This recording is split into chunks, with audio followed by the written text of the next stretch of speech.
निसर्ग नभीचे रंग उतरले, ऋतुवर्षाचे क्षण बहरले. सान थोर युवा कलाकार रंग उधळत भान विसरले. छत्रीचा तो सफेद कॅनव्हास पाहून सारे रंग मोहरले.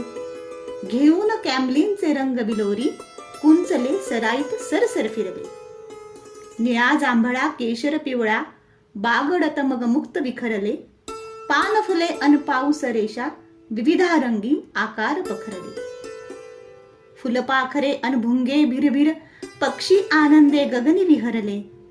ठसे ठिपके चौकोन त्रिकोणी मनमुराद ते आकार बागडले. सप्तरंगी माहोल जादुई आसमंती रंगाचे तरंग पसरले. संस्कार भारतीचा पाहून सोहळा रसिकांचेही भान हरपले.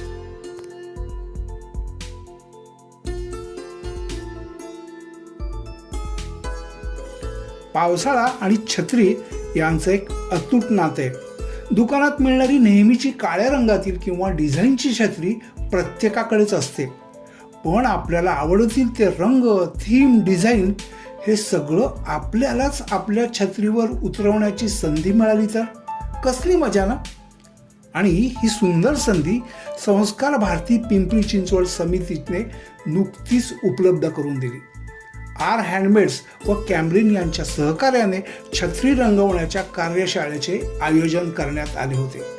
स्थळ होते श्री मोरया गोसावी मंदिराजवळील जिजाऊ पर्यटन केंद्राचा निसर्गरम्य परिसर. या कार्यशाळेत 40 कलाप्रेमी सहभागी झाले होते. या उपक्रमाची सुरुवात भारत मातेच्या प्रतिमे पूजनाने व संस्कार भारतीच्या ध्येयगीताने झाली. सुप्रसिद्ध चित्रकार सौ अनघा सागर पाटील यांनी सहभागी कलाकारांना विशेष मार्गदर्शन केलं. प्रत्येक जण आपल्या मनातील चित्ररचना पांढऱ्या छत्र्यावर रेखाटण्यात 2 तास रमून गेला होता. या कार्यशाळेला पिंपरी चिंचवड महापालिकेच्या नगरसेविका माननीय अश्विनी गजानन चिंचवडे या आवर्जून उपस्थित होत्या.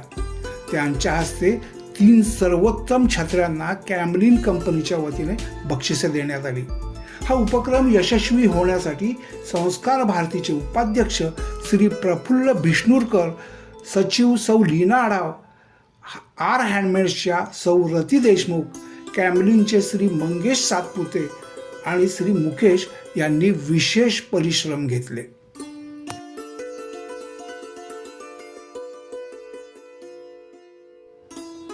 असा रंगला सोहळा पाऊस, छत्री आणि रंगांचा.